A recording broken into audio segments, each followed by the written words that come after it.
Hey, it's Dr. Centeno, and thanks so much for joining me this morning. Today, we've got an interesting topic to talk about why different doctors get different conclusions or draw different conclusions from the same CCI imaging. I often talk about things that come up during the week, and this came up during the week where I had a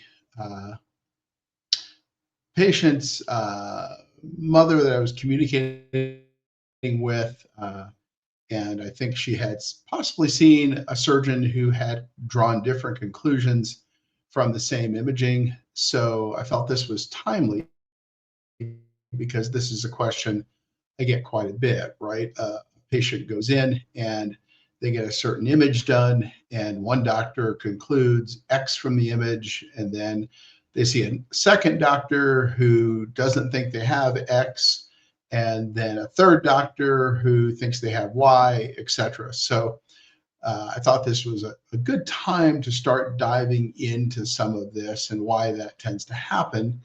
And again, why that happens with craniocervical instability. So as usual, I'll do a small bit of lecturing up front, and then we'll get to the second part, which is Q&A. If you've got questions, put those in the comments where you are. And the sooner you get those in, the sooner I'll answer them. And almost always, I end up with more questions than I can answer in an hour. So just a tip here is try to get those questions in as early as possible if you want to get them answered. So again, just to repeat, this is a talk about why different doctors draw different conclusions from the same type of imaging for CCI. And we'll do a little bit of that, and then I'll do Q&A. You can ask questions about this topic or really anything at all. And if you want to ask a question, put that question in the comments where you are. And the sooner you get it there, the better, because almost always I end up unable to answer all the questions that I get. And if you don't want that to happen, then get your question in now or very early in the presentation. So again, we'll start here now with why do different doctors draw different CCI conclusions from the same image. Also, you might be asking why I'm wearing a German World Cup shirt. I don't really have any affinity for World Cup soccer, although I think it's interesting. This is just a shirt I bought on the trip, the last trip I made, and I thought it was kind of cool. Obviously, I see a lot of German CCI patients, so hats off to Germany here. And I'm representing your team today. Not that I wouldn't love the American team, but it just happened to be that this was the shirt that was there that I thought looked the coolest. So it has nothing to do with my affinity for German soccer, but I thought it was a nice shirt. Okay, so let's get going here. Let me pull up the lecture so we can get started.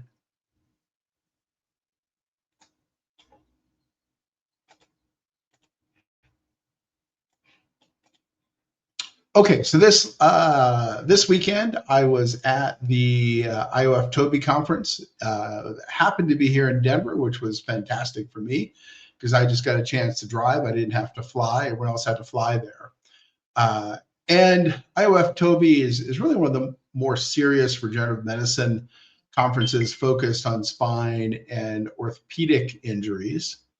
It's an organization I helped found many years ago that's kind of now taken on a life of its own. So I'm the old man in the crowd. And it was a lot of fun. We had this Autologous Gods thing that you see there, which is why I'm in a toga and why everyone else is in a toga. That actually had to do with a crazy sales rep on LinkedIn who was pushing allogeneic birth tissues that are based on the research we've published in one of the top journals on earth in orthopedics. We showed that those products don't contain any living stem cells that survive to do anything. but he was pushing that. And then we were talking about autologous therapies having much more data. And we all got branded as, quote, autologous gods. So rather than push back against it, we went with it and turned it into a session at IOF Toby talking about autologous therapies. So that's why I'm wearing a toga here. So patients often get frustrated by different doctors drawing different conclusions from their imaging. And in CCI, it's really bad because you can see one doctor who says you have Chiari, another doctor who says you don't, one doctor that says you have CCI, another doctor says, I don't think this person has CCI, or maybe one doctor thinks you need a lower neck fusion, whereas another doctor doesn't, and it goes on and on and on. So why does this happen? And I'm going to focus specifically in CCI just to give you some sense of the fact that this isn't really black and white. So for CCI, most physicians use metrics that are very much less stringent than the ones that we use. Now, why is that, right? Why doesn't everyone use the same imaging metrics? You would think that that would be the case for CCI or for anything. And patients in particular, and some providers often think that these imaging metrics for CCI are well established and well studied. And so they believe that when they see a physician or a surgeon, if that physician or surgeon says, I think you have CCI based on X or Y, they believe that that's a sort of universal guideline for craniocervical instability, when that really isn't. So again, it's a myth that there are some hard and fast rules for who has this type of CCI versus not. Now, realize that if we're talking about the type of CCI that requires emergency surgery out of the emergency room, that's different. And in general, with regard to those patients, there is more or less standard diagnostic criteria. But when it comes to the type of elective surgery CCI that I see and that exist much more commonly, there aren't really hard and fast rules. And I'm going to show you some of the variation here. So there's some concepts here, right? The first is that there is symptomatic versus asymptomatic CCI. The second is that measurement cutoffs exist. So let's talk about symptomatic versus asymptomatic CCI. When it comes to craniocervical instability, obviously you can find CCI in patients that don't have symptoms.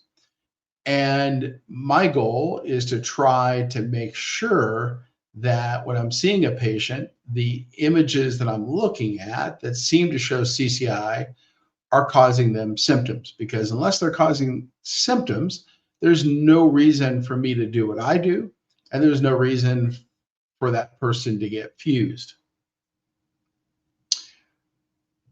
And what do we want in a measurement cutoff for CCI? Well, we really want measurement cutoffs that allow us to identify when someone is likely to have disabling symptoms. And we don't want measurements that artificially catch people in a wide net who might have no symptoms, right? So I always use the rule of, if I take 100 people off the street right now, and if a CCI measurement could find that 30 of them or 20 of them have CCI, when none of them have CCI symptoms or disabling symptoms, that's a really bad measurement cutoff. I should look for a measurement cutoff that really only has a false positive, which is what that would be, very rarely. And that's how this should work.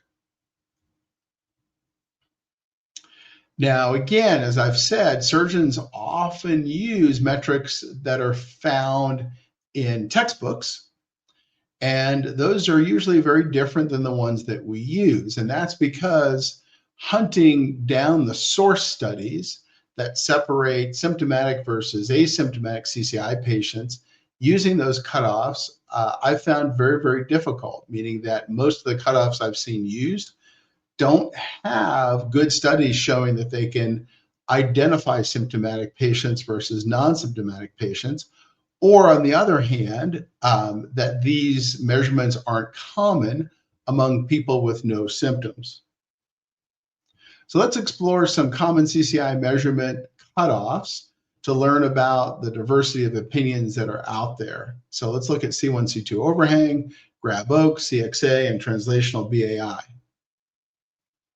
So C1, C2 overhang, that's AP, open mouth, lateral bending view. Patients going this way.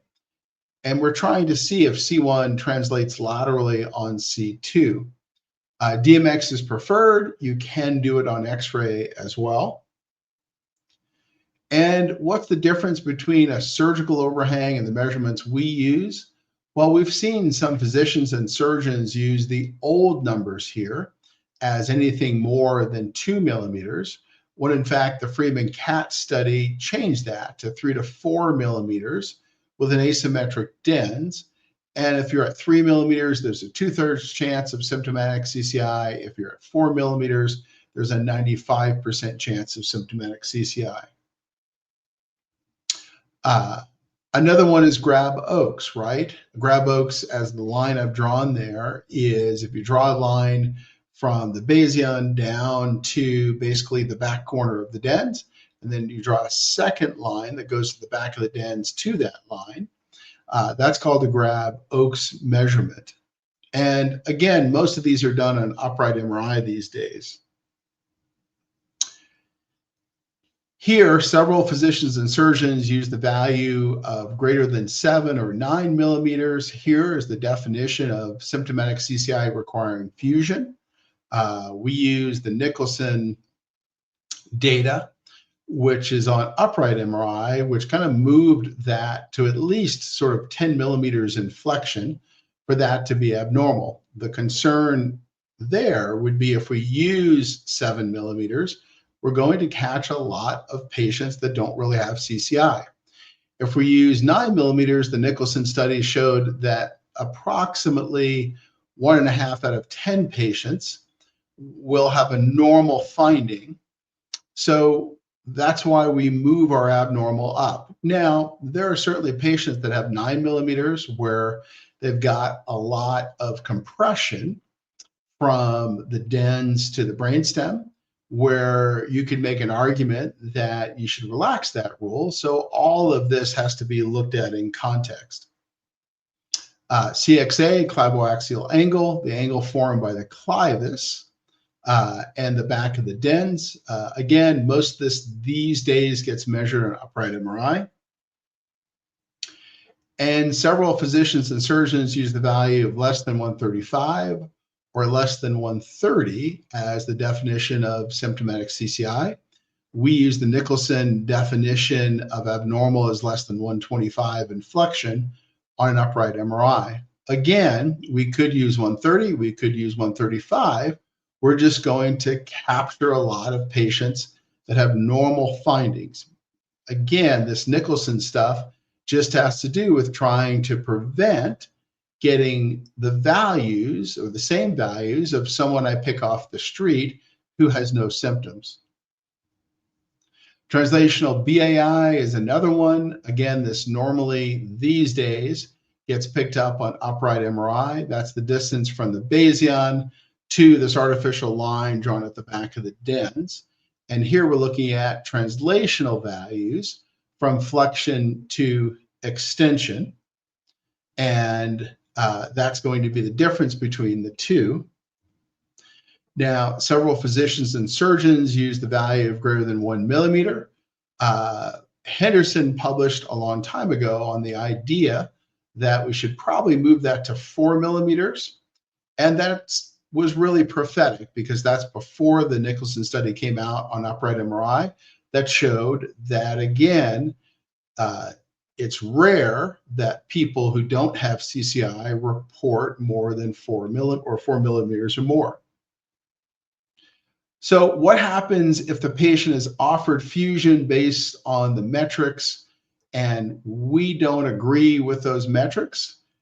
We do make an exception in that case if the patient's only option is a fusion.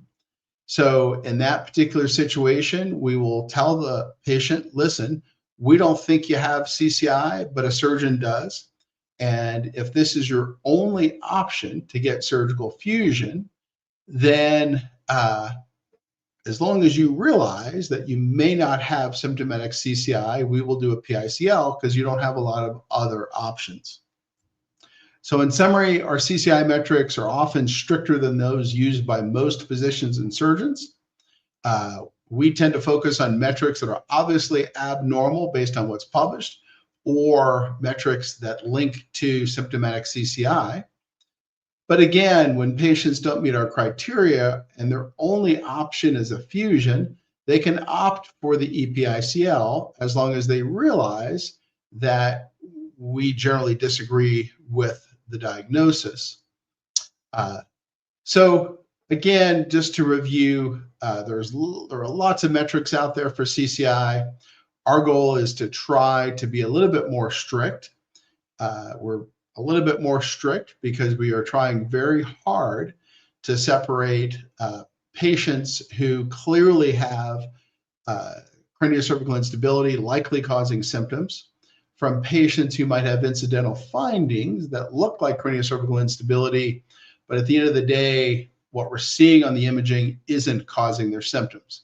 Because when I treat those kinds of patients, they're not going to change or get better. So just to end that up there, we'll move to questions now.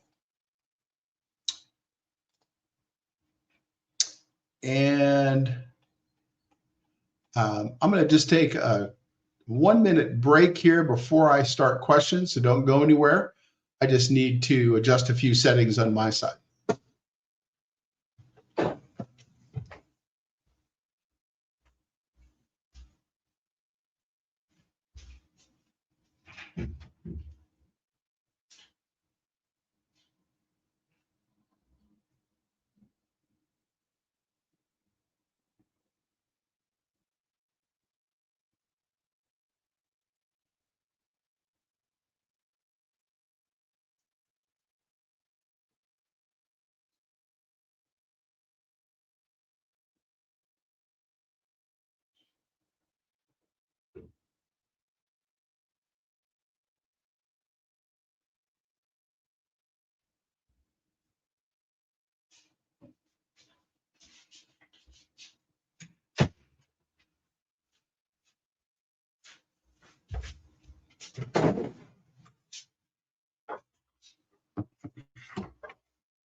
Okay, sorry about the little break there. So let's get started with some questions here. Let's adjust that a little bit. Alex, feels like muscles turn off if I go out of alignment for more than a few days. Becomes hard to hold head up and stay in good posture. Find myself falling forward more when sitting. Is this normal and why? Yeah, I think, Alex, as I had, I believe, said on Reddit, the concept here is that when the body perceives pain or abnormal information coming from one of the upper neck joints, what tends to happen is the muscles shut down. And that's probably why we see muscle atrophy in many CCI patients. Now, the ultimate treatment for that is, in your case, obviously, maybe upper cervical chiropractic, trying to stay in alignment, obviously working on the ligaments to try to stay in alignment as well, and then working on the overall muscle strength so that you can have both ligaments and muscles there. Casey, and I remember you telling us of certain tolerances in various CCI types, i.e. C1, C2 overhang of X millimeters, the threshold for being symptomatic or not. It'd be great to see a table with each CCI. Yeah, that exists. I think I've posted it before on the Reddit sub. There's even a little app on the Reddit sub that you can put measurements into, and it'll tell you exactly if they're normal or abnormal. Nikki, based on your experience, do you think it's advisable to recommend a PICL without considering the symptoms, but only based on imaging results? We always look at symptoms, and we always look at functional disability. So if you just have abnormal imaging and you have no symptoms, then you're not a PICL candidate. You're not a surgical candidate. You not only have to have symptoms, but you need to have symptoms that are preventing you from doing what it is you normally do. So for example, we do have patients that live in a functional box where they can control their symptoms, but they don't do A, B, C, D, E, and F to control those symptoms. So they're not really living a normal life. So realize that we would discourage using PICL or any kind of fusion procedure to treat just the imaging if someone didn't have significant symptoms. Was a soccer coach. CCI comes from headers, maybe. It's possible. It's certainly possible that you could get CCI from a header. Probably less likely to be active heading of the ball, but more likely to be getting hit in the head with the ball.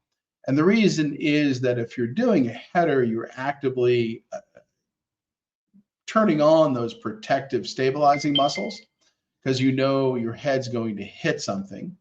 That being very different than not expecting a blow to the head, where you can't really protectively brace. Alex, how do you know when to stop procedures? For example, if someone feels good after 2 PICLs but still has 4 millimeters of overhang and was 8 originally, should they get one more in an attempt to resolve that overhang?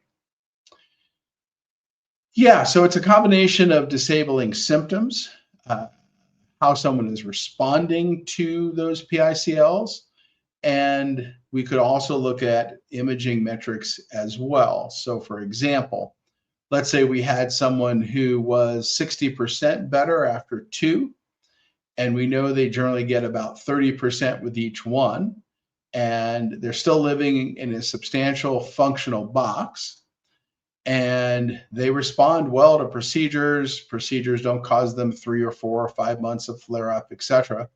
Then it would kind of be a no-brainer, to recommend a third PICL if they still had 4 millimeters of overhang.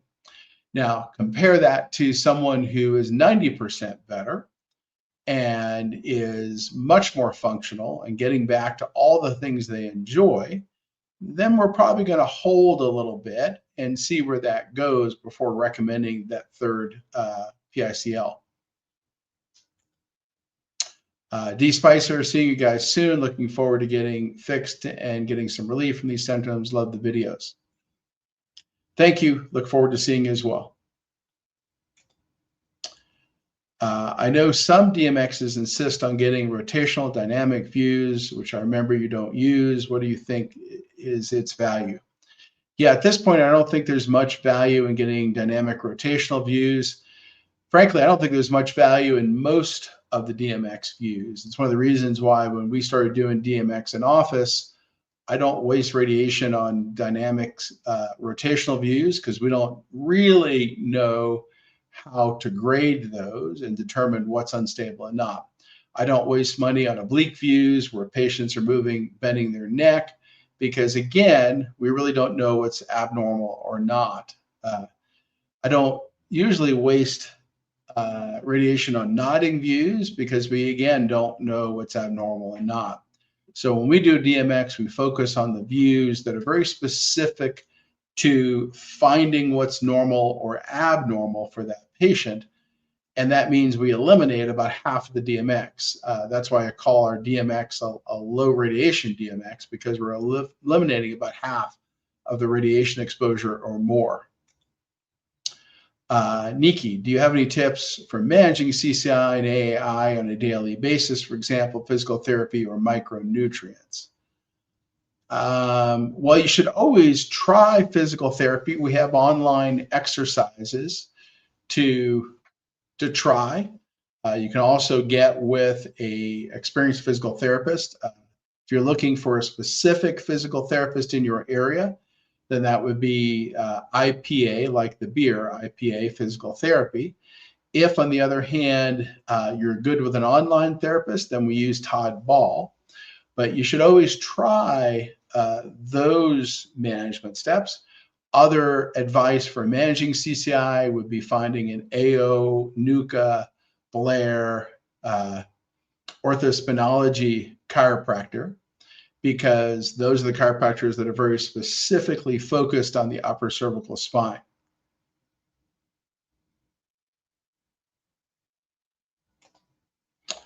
How could one doctor see, basically, this is a fancy word that means some changes in the vessels leading into the base of the skull and think it's an important finding. Others do not see it or think it doesn't matter. Yeah, I think you have to be careful here. So for example, I've seen what I call overread reports, both in the upright MRI world, and I've seen overread reports in the DMX world. In the DMX world, they tend to be what I call the damage reports, where it says big yellow highlight, damage, damage, damage, damage. Most of the time, they're not highlighting damage as much as they are just degenerative instability. Same thing here. I've seen upright MRIs where all sorts of things get called that are beyond what you can really determine by looking at an upright MRI. And this would probably be one of those examples. Upright MRIs are really not focused on and good at looking at blood vessels. There are MRIs that are really focused on blood vessels. That would be an MR venogram or an MR angiogram. So again, you have to sometimes take these overreads with a grain of salt. Now, as a patient, how would you know if there's an overread? That's something I'm happy to talk to you about. And I have no problem discussing that with my patients as I see them for telemedicine candidacy, of just saying, listen, I think this is way overread here. You may want to get another opinion on A, B, or C, or you may want to get another imaging study to see what's going on. Vera, why are panics not called on MRI? Because we have to be careful here, right? If you're talking to most radiologists, a pannus is a very, very, very large extension at the back of the dens that's fluid filled. And we're talking about, it's so obvious you could see it from across the room. Now, that occurs in rheumatoid arthritis patients who have craniocervical instability. Then there's what I would call a pannus, and what some of the CCI surgeons would call a pannus, which is much, much smaller than that, but it does narrow the distance between the back of the dens and the brainstem. So you have to be careful there, but most radiologists aren't going to call that as a pannus. They're probably just going to ignore it. So again, this is where we're seeing differences between what radiologists have been taught to read, i.e. a pannus and rheumatoid arthritis that you can see from across the room, versus looking at swelling in the back of the dens that might decrease the room between the dens and the brainstem. Jess, if you have AI and CCI, is it possible to have PRP all over the neck to stabilize in hopes that the other area is strengthened enough to hold the other ligament in place long enough for it to heal? No, that usually doesn't work, Jess. So really what you're talking about is what I call the shotgun PRP approach, or blind prolotherapy type PRP approach, where they kind of just stick the needle in all over the place, but don't have the skill level to inject the high upper cervical ligaments like ALAR that you mentioned here.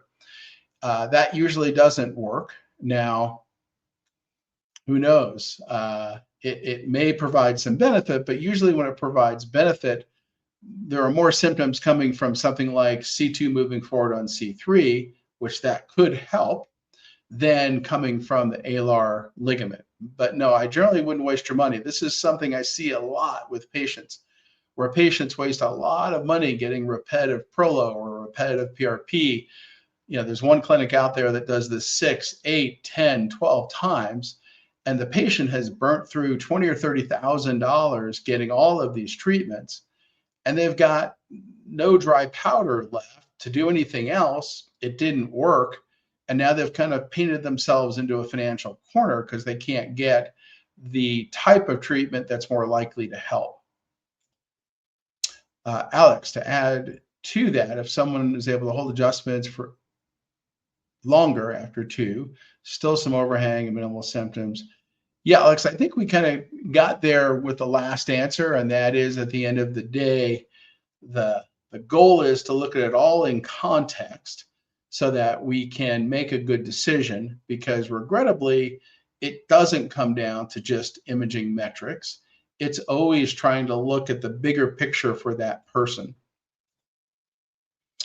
Vero, 5 months PSL number 1. I'm still unable to do level 1 laser clock exercises. I get dizziness, tachycardia, and jaw tightness. What could this indicate? Probably means, Vero, that we're going to need to continue. I would say that probably 2/3 of our more significantly impacted CCI patients can't do the level 1 clock exercises after their first procedure. Now, again, everyone's different. We have people that blow through them before we treat them. We have people that blow through them after the first or second procedure, etc. But it probably just means you're more significantly impacted and need more care. Again, can't comment on your case specifically, but that's just in general. Can a single PRP injection fix CCI? A lot would depend on the type of CCI. Realize that, again, the focus that we have is specifically what type of CCI are we talking about. So in general, even if you had something that was fixable by a posterior PRP injection, which would be something like say a CCI type 3A, where C2 is going forward on 3 with neck flexion, usually it's going to take more than one PRP injection to fix that. And you're going to want to make sure that the doctor has the ability to put the PRP not only in the ligaments, but is using X-ray guidance with contrast confirmation, so they can also inject those 2-3 facet joints as well. But even in that situation, one PRP injection is unlikely to get most patients where they want to go.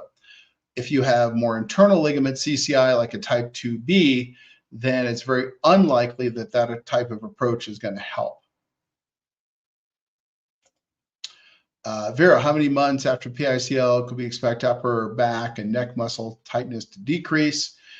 Vera, I think you had said that you're 5 months out, so that's about when we'd expect to see that.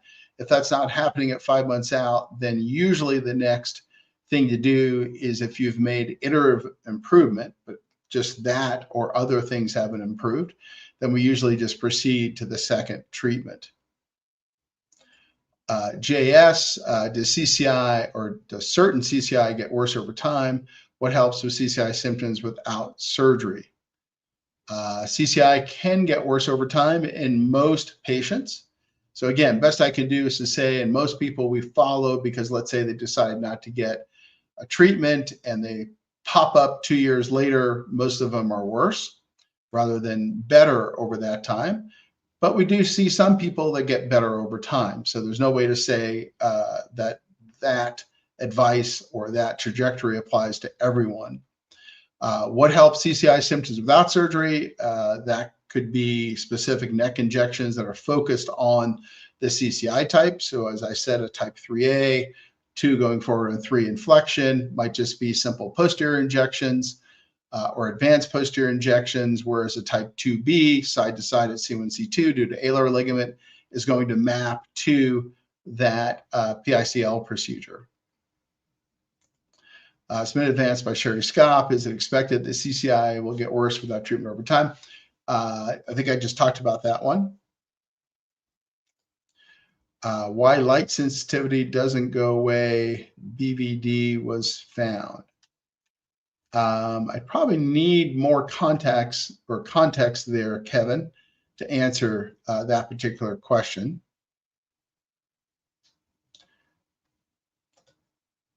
I think I answered that one already, so we already got that third time here. Linda, do you see any differences in responses to PICL procedures by patients based on the causes of the CCI, due to physical trauma and injury to hypermobility? Yeah, it's interesting. We have looked at physical trauma versus hypermobility, for example. We don't see any differences in outcome between those two groups. JS, when do you recommend C1-2 fusion with symptoms and without? Or not quite sure the question there. Someone would have to have disabling symptoms and disability for me to want to recommend a C1-C2 fusion. If they don't have symptoms, then we're generally not recommending a C1-C2 fusion unless there's extenuating circumstances. So, for example, I think I talked about a few Facebook Lives ago, a patient who I had seen a couple months back who had very clearly transverse ligament laxity, a very large opening in the atlantodental interspace with neck flexion. He was offered surgery but had no symptoms. Even with regard to PICL, we had to have a long conversation of, I don't know if we should do a PICL if you have no symptoms. Now, there was always the concern in that kind of situation specifically that there could be some sort of potential increased risk for this person. Hence, we sent him back for more imaging to get a good read on what that transverse ligament looked like. Nikki, can you tell me if diagnosed convergence insufficiency can lead to my symptoms? Things that happened days, months ago seem unreal, and I have short-term memory issues. Sorry, due to eye movements issue. Yeah, so convergence or problems with coordinating the eyes can cause lots of different issues, including memory problems or a derealization feeling. Now, then you have to get into what's causing the convergence insufficiency. But I think the first thing to do would be to see a vision therapy optometrist to try to rehab that conversion insufficiency, or try to improve your eye coordination, working as a team, if you will. And then if that didn't work, then you'd have to go to the next step and say what's causing that. So CCI can be a cause of that. Other things can be a cause of that as well. What about translational BDI? What is the threshold you consider? Yeah, so for translational BDI, that's going to be 1 millimeter. The Nicholson study did confirm, it's one of the few things the Nicholson study confirmed, the current surgical understanding. The current surgical understanding is 1 millimeter or more. Now, that's hard because getting a clean BDI measurement, 1 millimeter is within the measurement bounce or the statistical bounce from one doctor to a next, to a third, to a fourth, to a fifth. You're going to have an accuracy of measurement there of at least 1 to 2 millimeters, meaning if the 10 doctors perform the same BDI measurement, especially on an upright MRI, they're going to be a little different. Someone might come up with 6, someone might come up with 7, someone might come up with 5, etc. So using 1 millimeter as a hard and fast rule is probably not a great idea. Probably a better idea to use at least 2, because in that case, you know that you're not just measuring something a little differently than the last guy. But again, you can see how difficult this can be, right? If we're doing it on a CT scan, then we're going to see less variability. If we're doing that same measurement on a really good upright MRI, then we'll have more variability between doctors than on the CT scan. And regrettably, if it's a bad upright MRI that's very fuzzy, then we're going to have even more variability between doctors. So again, Dr. A might get normal, Dr. B might get abnormal. I'm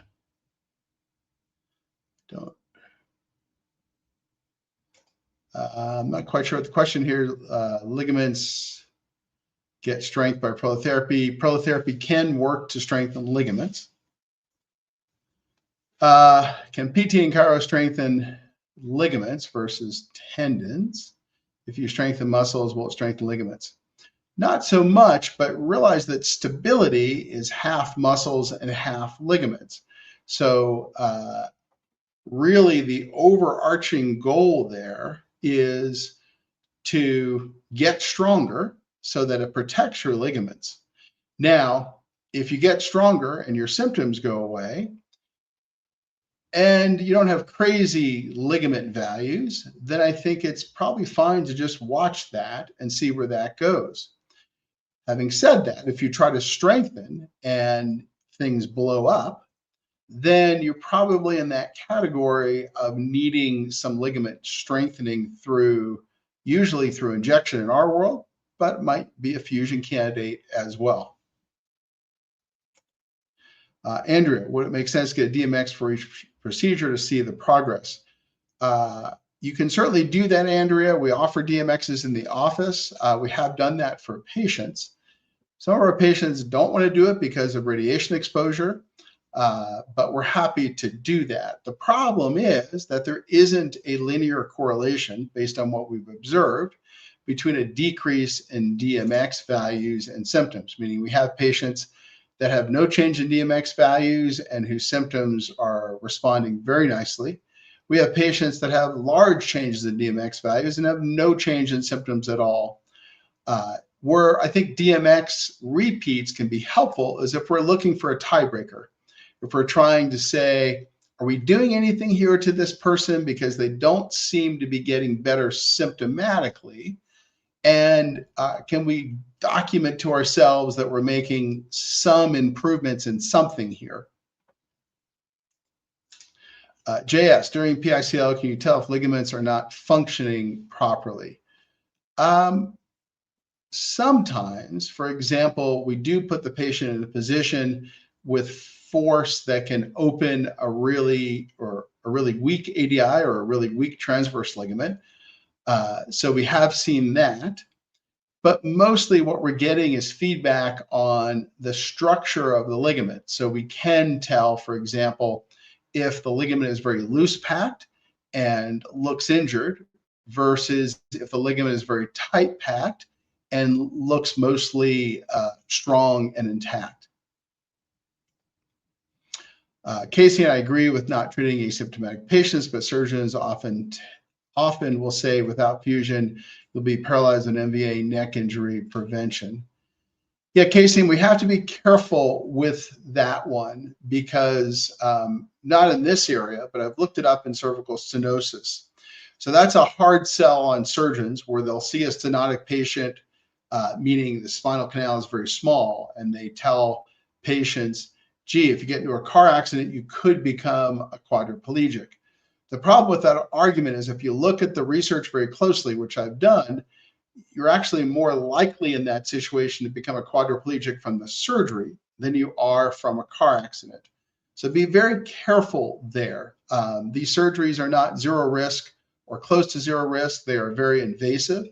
So you'd want to make sure that you're talking about a patient who has clearly substantially abnormal metrics and has symptoms when they do something wrong. Let's say they're mostly asymptomatic, but they do X wrong, and they can have a symptomatic flare for 2 weeks. So you've got to document big motion and document that they're symptomatic when they do something that pushes them into that big motion.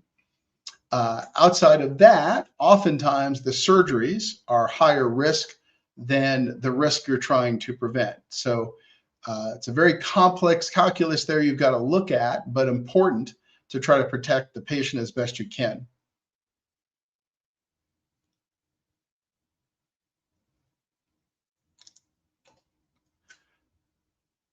I think I've answered this one already, so I'm not quite sure what the question is there. If someone has CCI measurements but no symptoms, will they eventually get symptoms as the structures get more and more damaged? It's certainly possible. We know that instability over time can eat up joints. So it's certainly possible that we're seeing patients early who have too much movement, and eventually that movement will cause symptoms. Can a dental infection lead to CCI? I would say not usually, no. Not one health journey. When treating CCI along with SI joint and shoulder instability, what improvements do you look for that indicate the entire kinetic chain is stabilizing? Big one would be symptomatic and functional, right? So that's going to be that the CCI related symptoms, things like dizziness, balance, headaches are getting better, that the SI joint pain or pelvic pain or back pain is getting better, and that the shoulder pain is getting better. And all of those things are allowing more function. CRM Eology, hit the thumbs up. Yes, guys, hit the thumbs up. Give me a like, share, comment, subscribe here. Thank you for reminding me to do that. A lot of times I forget to do that because that's how people find this information. So if you want to pay it forward and make sure other CCI patients know about this and can join in, hit that like or thumbs up button because that helps other patients find this content. Does CCI get worse over time if you're only doing AO chiro to maintain symptoms, but the atlas continues to come out of place? Yeah, Jess, so I think I answered that before, but the concept here is that in general, yes, it does for most patients, but there are some patients that will go the other direction too. So most patients, yes, fewer patients, no. I postponed my PICL based on recommendations from my orthodontist and periodontist to wait until my bite is more stable. At the moment, none of my back molars are making contact due to complications of something. Sure. Again, when it comes to should you do a PICL first or should you do dental work or splinting or working on TMJ first, a lot of it really just depends what's bothering you more, right? If you can't eat much of anything and you're off solid foods and you just have a few CCI symptoms, then you would certainly want to go the dental route or the TMJ route first. If, on the other hand, you have mostly disabling CCI symptoms and not much going on with your jaw that's functionally disabling, then that would turn around and go the opposite direction. Didi, is occipital a common symptom? Occipital is a common problem. Headaches would be a common symptom caused by occipital, but that would be a common problem in our CCI patients.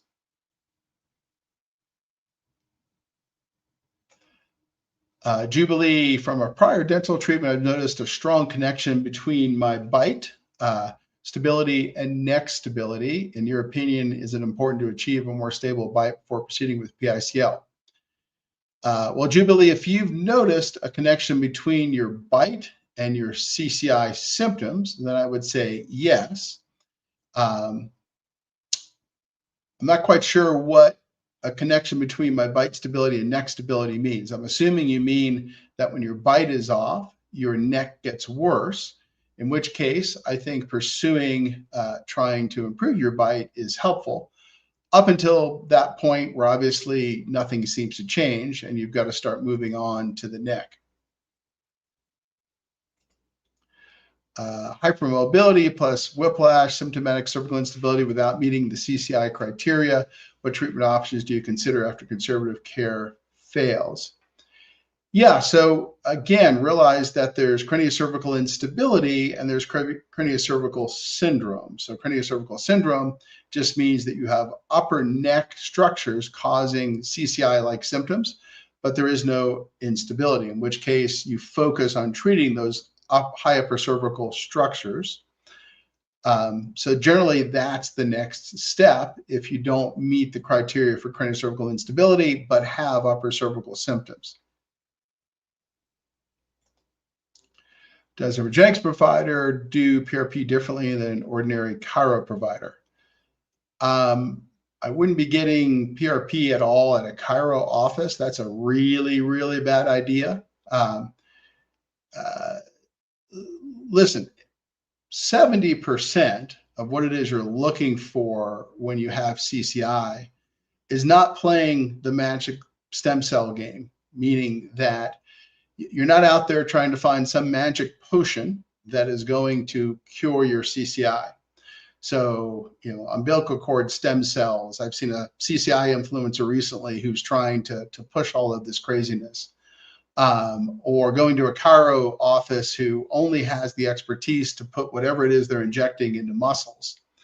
70% of what you're looking for is the expertise on how those things are placed, and 30% is what is injected. So obviously that's a mismatch, right? At a chiro office, you're not going to find that expertise. And you really need to do your homework on that, but that's not where you're going to find this kind of expertise to get that stuff exactly where it needs to go. What you're generally going to get is some some super expensive trigger point injections, and it's going to be a waste of money and super risky if they're going near your upper cervical spine. Andrea, if you cannot afford to get PICL every 6 months, getting PICL every year, every other year, would you still see the same benefits? Yeah, Andrea, I think as I often say, we had that experiment happen during COVID, meaning we had patients that for whatever reasons weren't coming in for 1 or 2 years. They were putting their care on hold because of COVID. And we saw about half of those patients maintain their gains. So we were talking about 1 to 2 years in there. And half of those patients did not. They regressed because they needed that ongoing care to gain enough momentum to get them where they needed to go.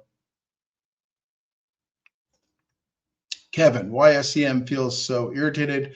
Flexion extension showed no evidence of CCI, just this herniations, but prolotherapy or PRP help.